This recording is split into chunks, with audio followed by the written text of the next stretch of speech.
In 1974, NASCAR found itself caught in the middle of one of the biggest political and economic crises in modern American history.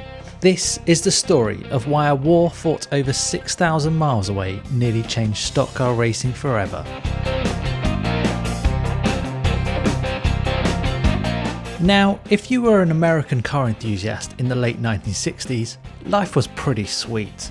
Petrol was cheap, engines were getting bigger, and manufacturers were battling it out to produce the greatest muscle cars the world had ever seen.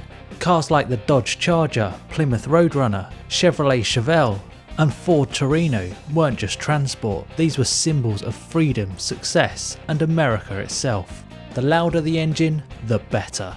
And nobody cared about fuel economy.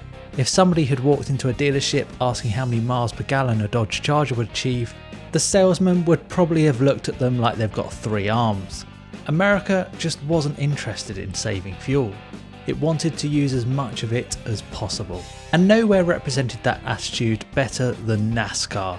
By the 70s, stock car racing was transforming from a regional southern pastime into one of America's fastest growing sports. Huge crowds packed circuits every weekend.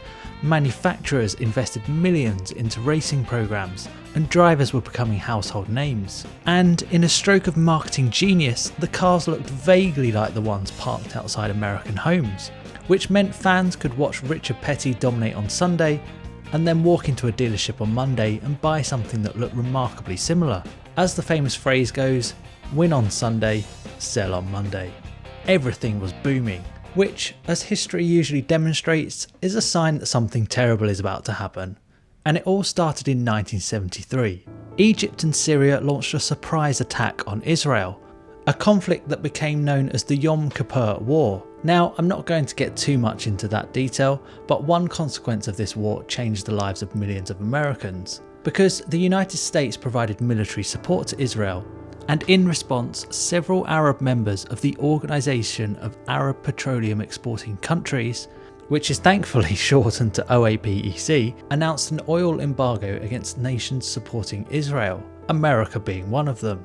Almost overnight, one of the world's biggest economies was suddenly rather uncomfortable, as it relied heavily on imported oil. As a result, oil prices rose dramatically over the following months. In a world that relied on oil for almost everything, this was an economic earthquake. Everything became more expensive, and very quickly, ordinary Americans started noticing that, especially at the petrol stations. Massive queues stretched around city blocks and drivers waited for hours.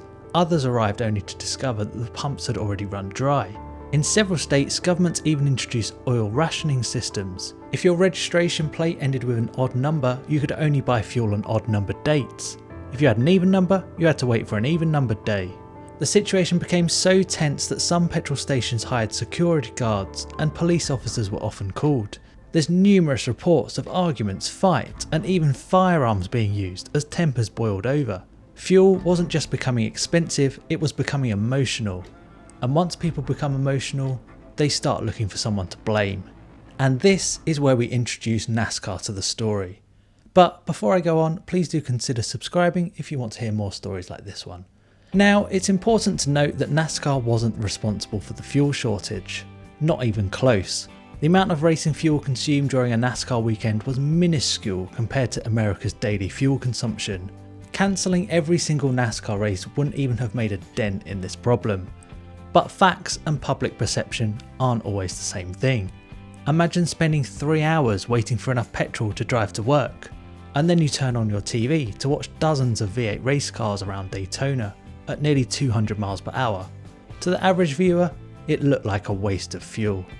And that appearance was becoming a serious problem. Newspapers started asking uncomfortable questions about whether motor racing was an irresponsible thing to be doing during a fuel shortage. If ordinary Americans were being told to drive less, why were race cars still driving hundreds of miles every weekend? NASCAR knew that this was becoming a massive problem, especially if sponsors decided that racing was bad for their image. And if the American public started believing that NASCAR represented waste rather than entertainment, the consequences of that could last for years. So this was about protecting the future of the sport. Behind closed doors, NASCAR executives began discussing what could be done. Cancelling the season was never a realistic option. The sport depended on ticket sales. Teams depended on prize money, and tracks depended on hosting races. Thousands of jobs were connected to NASCAR weekends. Simply shutting everything down would have caused enormous financial damage. But carrying on as normal also carried risks, so NASCAR looked for a compromise, something to demonstrate that the sport was willing to play its part. But while NASCAR were deciding what to do, the government were taking things a step further. In January 1974, President Richard Nixon announced a new national speed limit of just 55 miles per hour.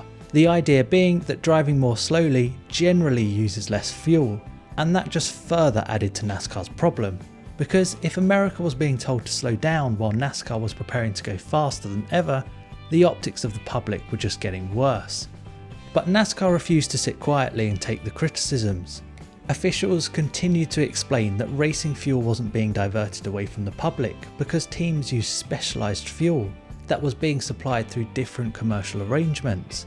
And they continued to explain that the amount of fuel consumed during a race weekend represented only a tiny fraction of America's daily fuel demand. But convincing the public of that was proving to be extremely difficult. And the oil crisis wasn't just threatening NASCAR, it was threatening the entire culture that helped create it. Car manufacturers were suddenly facing a change in the market where customers really did start to care more about fuel economy than the size of the engine or the amount of horsepower. At the same time, stricter emissions regulations introduced under the Clean Air Act were already beginning to reduce engine performance, as well as insurance premiums for powerful cars also climbing sharply. The beloved muscle car era of the United States was beginning to die.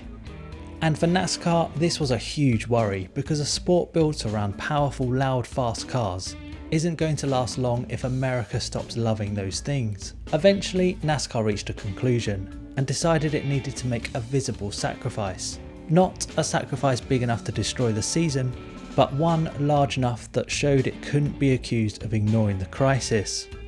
Officials announced that races early in the 1974 season would be shortened by approximately 10%, a reduction that would save fuel and show the public that NASCAR was making an effort. Most races would lose about 40 or 50 miles. But there was a problem because for the sport's most iconic race, the distance was part of its identity, the Daytona 500. 500 miles wasn't just how long the race happened to be, it was the name and the brand. It was one of the most recognisable sporting events in America. Changing it seemed almost unthinkable. Yet, that's exactly what NASCAR was about to do. So the question was, how do you shorten the Daytona 500 without calling it the Daytona 450? A race affectionately known and marketed as the 500 across America. Well, the answer that NASCAR came up with was bizarre to say the least. But before I get into that, if you are enjoying this video, please do give it a quick like, it really does help. So officially, the race would still be called the Daytona 500, but unofficially, it wasn't actually the 500. The cars would do 180 official competition laps instead of the traditional 200, which reduced the total distance from 500 miles to 450. But they would start the race on lap 21. Essentially, lap 1 would be called lap 21 so that they could pretend that the first 50 miles had been run. Yep, I know it sounds pretty ridiculous. Despite the struggles across the country, when race day finally arrived, the event was as packed as ever, with about 100,000 fans attending.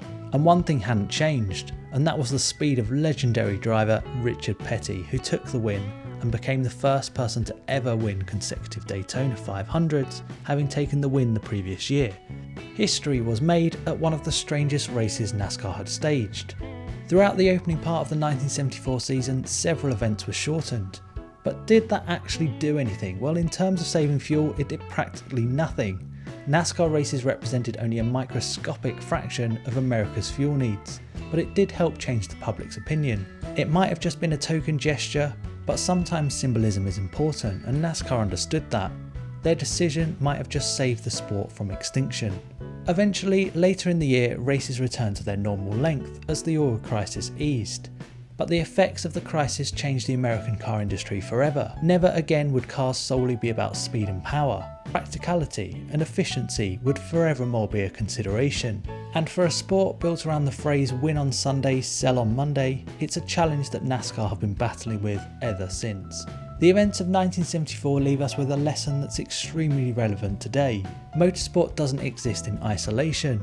What happens in politics or the economy can have a massive effect on racing.